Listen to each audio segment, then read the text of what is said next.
नमस्कार दोस्तों, राधे राधे। आज मैं ग्रंथराज श्रीमद् भगवत गीता के बारे में बात करूंगी।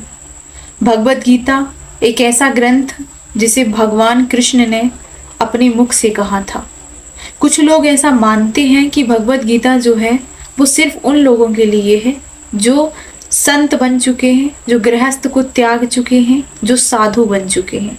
तो पहले आपका डाउट क्लियर करूं, फिर इसके बाद मैं इस पर बात करूं। पहले देखो, भगवत गीता को कहने वाला कोई संत था क्या? नहीं, वो कृष्ण थे।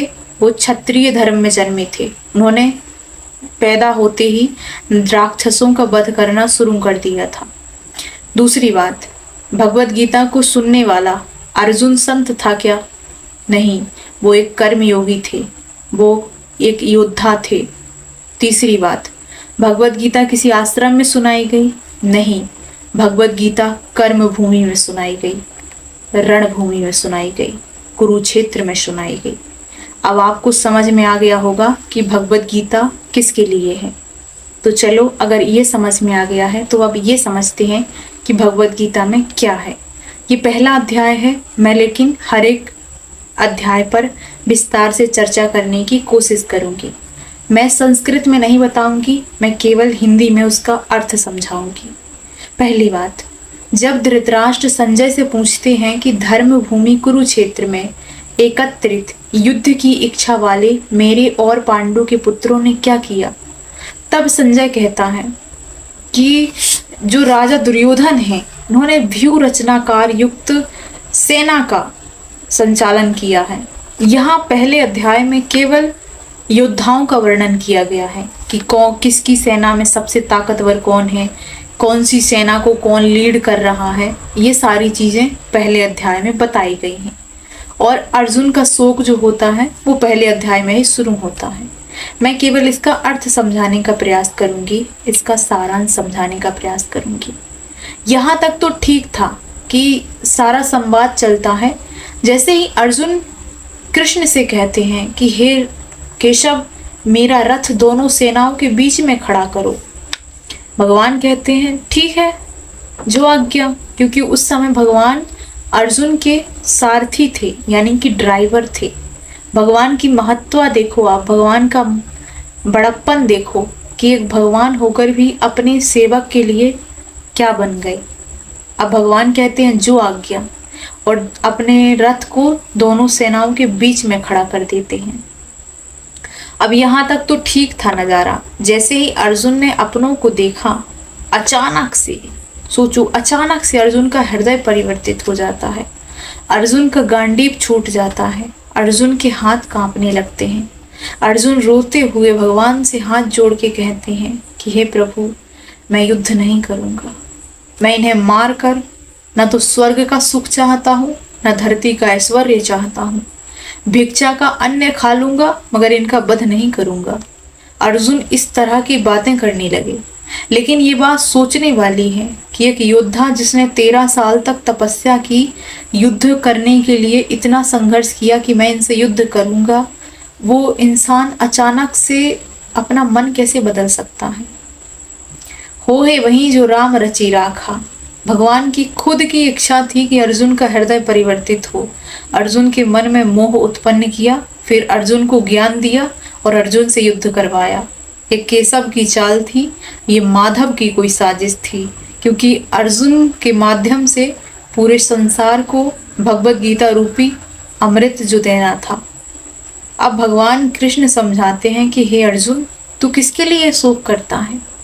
जिनके प्राण चले गए हैं या फिर जो अभी जीवित हैं? पंडित जन उनके लिए शोक नहीं करते, क्योंकि ये शरीर नश्वर है। अगर तू इन्हें नहीं मारेगा तो ये अपनी मृत्यु से मरेंगे, लेकिन मरेंगे जरूर। यहीं से भगवत गीता की गंगा का प्रारंभ होता है। यहाँ से आता है दूसरा अध्याय, जहाँ से हमारे माधव बोलना शुरू करते हैं। मगर मेरा उद्देश्य तो केवल पहले अध्याय को समझाने का था, तो मैंने तो आपको पहला अध्याय समझाना है, ठीक है। अब पहले अध्याय की थोड़ी रोमांचक बातें आपको बताती हूँ। युद्ध से पहले एक बात हुई थी। भगवान कृष्ण के पास अर्जुन भी गए थे और दुर्योधन भी गए थे। आपको ये पता होगा कि पांडवों में अर्जुन श्रेष्ठ है और कौरवों में दुर्योधन। ये दो लोग जो थे, इनकी अहम भूमिका थी इस पूरे युद्ध में। पांडवों की ओर से अर्जुन जाते हैं और कौरवों की ओर से दुर्योधन जाते हैं भगवान कृष्ण से सहायता लेने के लिए। अब भगवान तो आराम से सो रहे थे और दुर्योधन जा करके भगवान के सिरहाने पर बैठ जाता है। फिर अर्जुन आते हैं। अर्जुन भगवान के सामने प्रणाम करके भगवान के पैर के सामने बैठ जाते हैं। जैसे ही भगवान की आंख खुली, भगवान कृष्ण ने अर्जुन की ओर देखा और पूछा कैसे आना हुआ। फिर थोड़ी देर बाद भगवान की नज़र दुर्योधन पर पड़ती है। दोनों प्रणाम करते हैं और कहते हैं कि क्यों आए हो। तो दोनों बताते हैं कि हम आपसे युद्ध के लिए सहायता मांगने आए हैं। अब यहाँ पर माधव और ये संवाद बहुत ही अद्भुत था।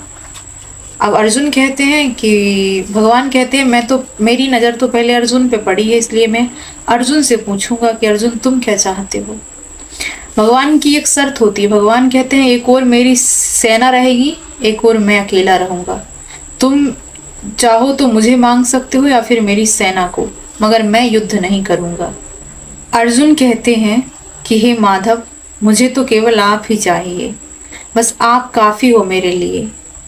दुर्योधन मुस्कुराता है, कहता है मूर्ख कहीं का, 11 अक्षौहिणी सेना छोड़ करके कृष्ण को मांग लिया, जो कि निहत्था, जो युद्ध भी नहीं करेगा। लेकिन भगवान तो भगवान थे, भगवान तो सब जानते हैं। अब बारी दुर्योधन की आई। दुर्योधन ने कहा प्रभु मुझे तो बस वो सेना दे दो, मैं तो उसी में खुश हूँ। और मूर्ख दुर्योधन वो सेना लेकर के खुश हो जाता है। अब युद्ध का माहौल छा जाता है। एक ओर थे हमारे माधव और 5 भाई पांडव थे, दूसरी ओर थी 11 अक्षौहिणी सेना, भगवान कृष्ण की नारायणी सेना, और 100 भाई थे कौरव। दूसरी बात जो मैंने महाभारत से सीखी, महाभारत से मैंने एक बात और सीखी है कि बुराई हमेशा ज़्यादा रहती है अच्छाई की तुलना में। अच्छाई कल भी कम थी और आज भी कम है, बुराई कल भी ज़्यादा थी और आज भी ज़्यादा है। वैसे आज के लिए इतना ही। मैं ऐसा ही दूसरा अध्याय समझाऊंगी। जय श्री कृष्णा। राधे राधे।